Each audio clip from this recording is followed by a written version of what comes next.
Welcome to Malas Nonton Full. Maunya dirangkumin mulu. Hai bre, kali ini kita akan merecap film berjudul The Shrinking Man, di mana seorang pembuat kapal yang tiba-tiba menyusut tanpa alasan yang jelas bre. Terjebak di ruang bawah tanah, hanya setinggi beberapa inci, dan dia harus berjuang untuk bertahan hidup di lingkungan rumah tangga biasa yang kini menjadi tempat yang tidak bersahabat baginya. Film ini diadaptasi dari sebuah film dengan judul yang mirip, The Incredible Shrinking Man tahun 1975.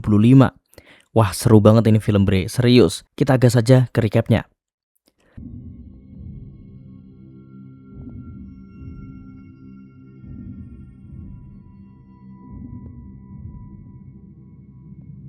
Film dimulai dengan narasi dari seorang pria yang bercerita bahwa seorang manusia sangat kecil di bumi yang luas ini. Tapi meskipun begitu, sekecil apapun kita, manusia selalu punya makna dan tujuan. Suara itu adalah dari Paul yang sedang asik berenang di laut. Namun tiba-tiba dia melihat bentuk formasi awan yang sangat cantik. Meskipun tak lama, dirinya memutuskan untuk menyudahi kegiatannya. Suatu hari Paul tiba di tempat kerja dengan Range Rover penuh lumpurnya. Paul adalah seorang pembuat kapal bre. Bisa dibilang posisinya cukup tinggi, ya kayak mandor gitulah. Dirinya selalu mengusahakan terbaik untuk galangan tempat dia bekerja, meskipun ya dana nggak selalu cukup. Singkat cerita, tibalah waktunya Paul akhirnya pulang dan menuju ke rumahnya yang berada di dekat pantai. Di sana ada anak perempuannya bernama Mia dan sang istri Elise. Keluarga Paul sangat bahagia bre, cukup berada dan tak kekurangan apapun. Satu masalah yang selalu mereka alami, aliran air yang jelek. Paul pun segera menuju ruang bawah tanah untuk mencari tahu masalahnya. Mia juga sangat excited ikut karena dia bisa melihat ikan mas kesayangannya di sana. Dan nampaknya kucing mereka bernama Tofu juga excited, tapi ya nggak dibolehin masuk, malah nanti bisa membahayakan ikannya. Sementara Mia bermain dengan ikan, Paul sibuk memperbaiki filter air.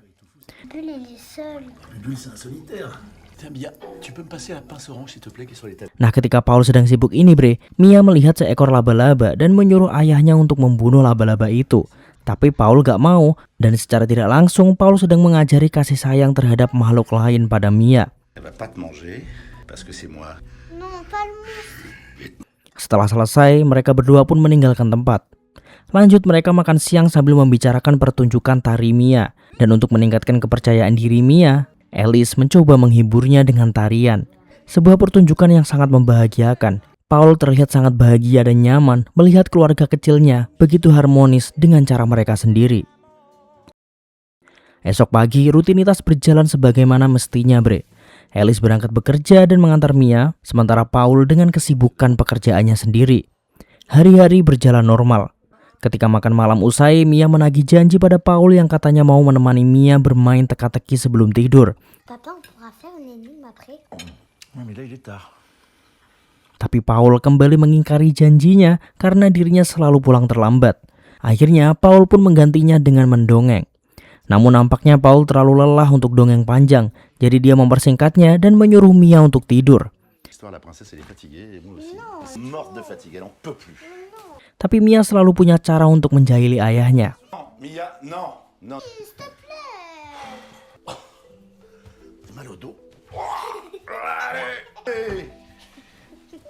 Dan memori-memori baik ini yang akan selalu mereka kenang. Sementara itu, Paul dan Elise tidur di luar dengan suara ombak yang menenangkan sambil melihat bintang. Sungguh suasana dan keluarga yang sempurna. Esoknya, Paul merasa ada yang aneh dari tubuhnya. Dia merasa tubuhnya sedikit menyusut hingga bajunya terasa sangat longgar.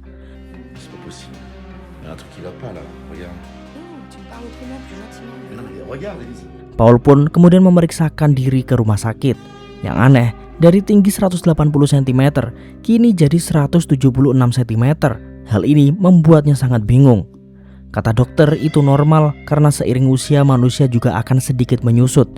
Tapi 4 cm itu terlalu besar bre. Karena dokter bilang baik-baik saja, Elise tak terlalu memikirkan itu. Tapi Paul cukup stres. Walaupun dia tetap bekerja seperti biasa bre, dan menjadi kepala keluarga seperti biasanya. Paul meredakan stresnya dengan berolahraga. Hingga beberapa hari setelahnya, cincin kawin yang ia pakai terjatuh seolah sangat longgar. Bahkan tubuhnya sekarang jauh lebih kecil dari Alice. Paul memutuskan untuk melakukan medical check up lagi. Semua masih sangat normal, tak ada yang aneh, kecuali tinggi Paul yang kini menjadi 165 cm dengan berat yang berkurang 10 kg dari terakhir dia menimbang.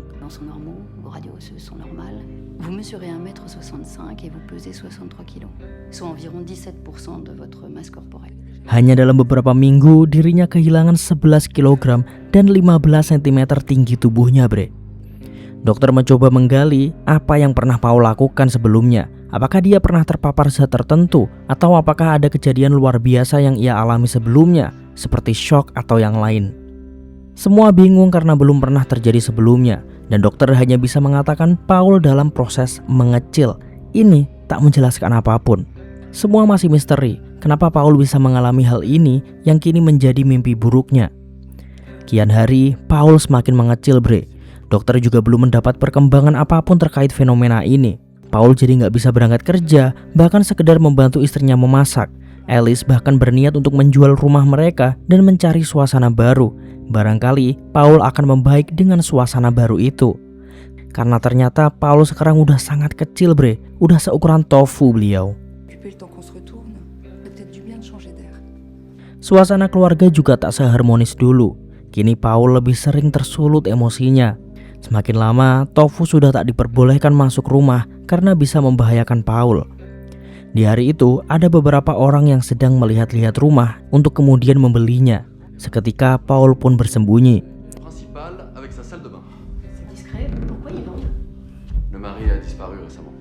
Paul mendengar dari orang-orang itu bahwa rumah mereka akan dijual dengan alasan Paul telah menghilang.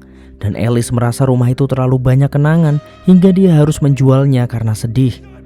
Tentu hal ini membuat Paul emosional. Padahal Paul masih ada, tapi kenapa dianggap tak ada? Paul marah karena itu rumah yang ia bangun sendiri dengan jerih payah dan uang yang banyak, bre. Sayangnya ada kenyataan yang lebih kejam. Mereka kini tak punya cukup uang untuk membayar rumah itu, sementara tak ada pemasukan sebanyak dulu. Ditambah, Paul ternyata menolak semua bantuan medis karena dia merasa tak sakit dan tak ingin menjadi bahan uji coba laboratorium. Kasihan Mia, dia kini menjadi saksi bahwa keluarganya tak seperti dulu lagi. Suatu ketika, Mia membawa Paul ke rumah mainannya, dan itu sepertinya sangat cocok dengan Paul.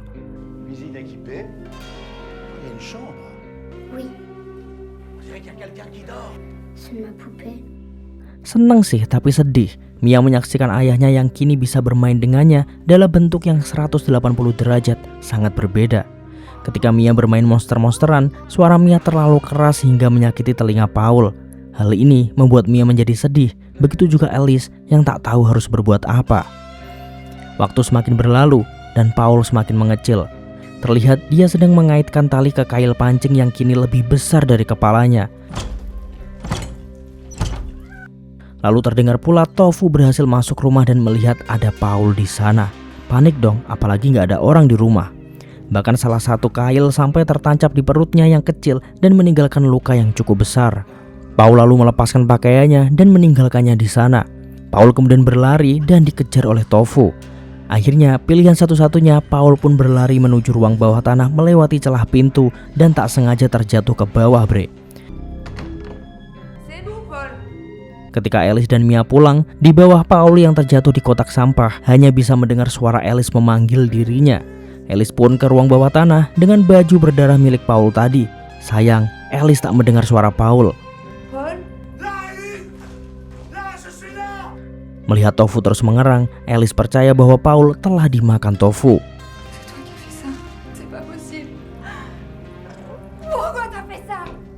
Tingginya kotak membuat Paul terjebak dan hanya bisa pasrah. Dia mulai mengorek sampah dan menemukan potongan kain untuk membalut tubuhnya, bre. Lalu dia menemukan celah yang bisa ia lewati dan berhasil keluar. Di sana Paul menemukan jarum yang bisa dipakainya untuk melindungi diri. Dirinya terus berjalan dengan was-was karena musuhnya kini adalah serangga atau bahkan laba-laba yang tak dibunuhnya waktu itu. Paul lalu menghampiri tetesan air bocor untuk kemudian ia minum, membasuh lukanya hingga mandi. Keesokan paginya, Paul terbangun dalam keadaan menyedihkan. Melihat hal-hal sekitar yang familiar, kini tak bisa ia gapai dan tinggal kenangan pahit. Tak lama terdengar suara Mia memanggil papanya, berharap Paul masih hidup dan ada di suatu tempat di dalam rumah mereka. Terdengar juga sayup-sayup Alice mengajak Mia pergi, bre. Mia! Mia!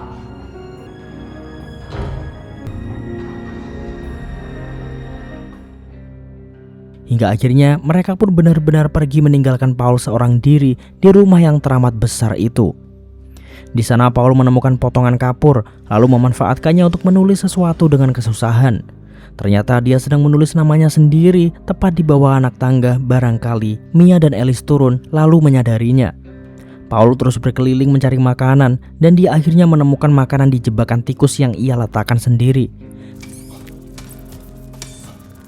Karena terlalu berbahaya, dirinya mencoba mengaktifkan jebakan itu dulu sebelum mengambil makanannya. Percobaan pertamanya dengan menjatuhkan paku gagal, tapi setelah itu Paul berhasil. Setelah sekian lama, akhirnya makan juga doi. Tak lama, laba-laba kembali mendekatinya walau berhasil diusir oleh Paul.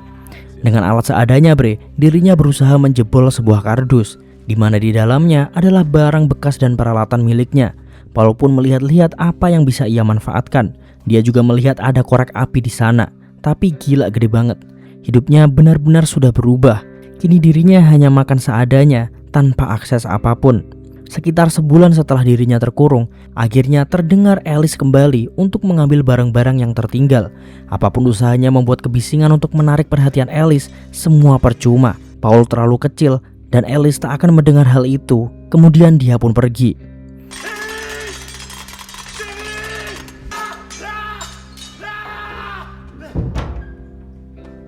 Harapan Paul benar-benar kembali dihancurkan, bre. Paul lalu mencoba membuka anggur yang ia simpan di sana. Dengan kesusahan dirinya mencoba mencongkel tutup kayu walau hanya sedikit untuk mendapatkan alkohol yang ia inginkan. Namun karena Paul tak makan apapun, perutnya tak kuat mencerna. Dari kejauhan Paul kembali melihat laba-laba itu mengancam. Paul pun kembali mengambil jarumnya dan mengincar laba-laba yang selama ini membuatnya was-was.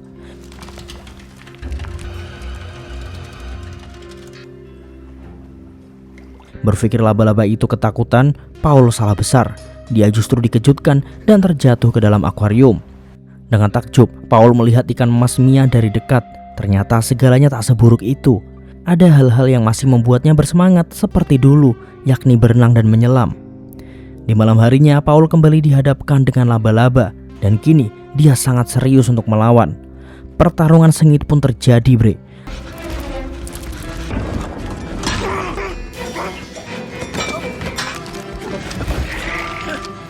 Hampir aja Paul dimangsa, namun dirinya berhasil memenangkannya walau tak sampai membunuh laba-laba itu.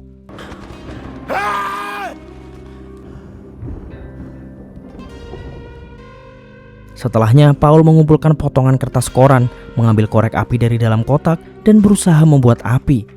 Dengan batang korek yang cukup besar, ternyata tak semudah itu membuat api. Setelah berhasil, dirinya pun membuat api unggun. Dan ketegangan dengan laba-laba masih belum berakhir. Paul udah di titik kesepian dan mulai ngobrol sama mainan Mia, bre.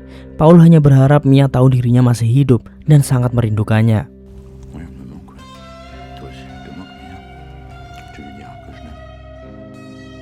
Waktu terus berlalu. Paul mulai terbiasa dengan semua ini. Persediaan makanan juga mulai menipis. Dan tak lama setelah itu, ada sebuah mobil berhenti. Kemudian masuklah seorang pria ke ruang bawah tanah.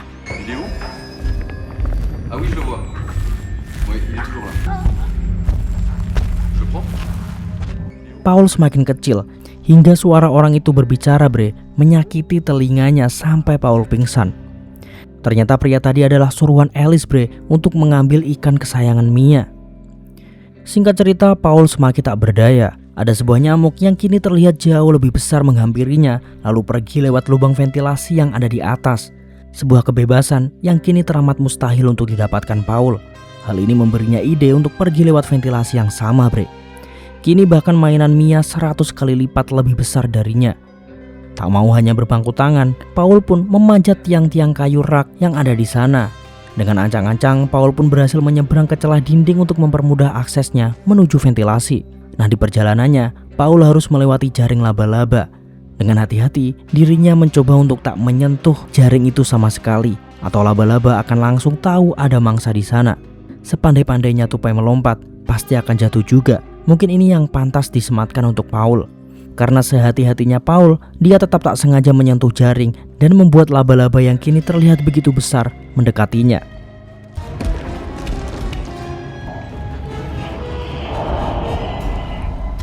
Tahu semua akan berakhir, Paul menangis sampai ngompol ketakutan, bre.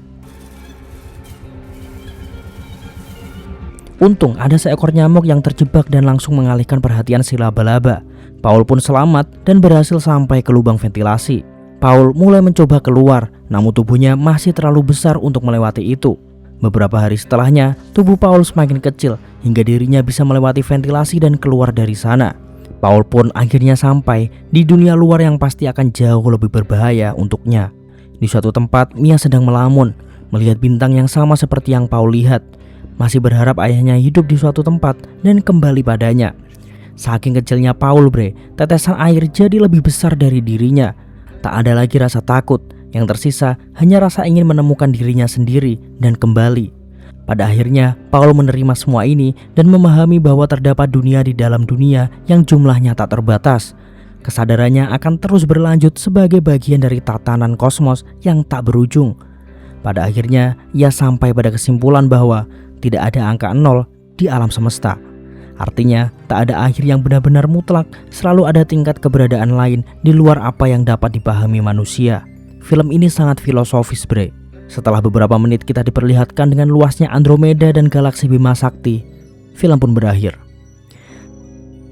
Sayang tak dijelaskan alasan kenapa Paul bisa menyusut sedemikian rupa, apa penyebab mutlaknya. Tapi overall, film ini bagus banget. Yaudah, mungkin sekian dulu. Terima kasih semuanya. Jangan lupa subscribe, bunyi lonceng notifikasinya supaya kalian gak ketinggalan konten-konten terbaru dari Malas Nonton Full. See ya in the next film, bre, and bye-bye.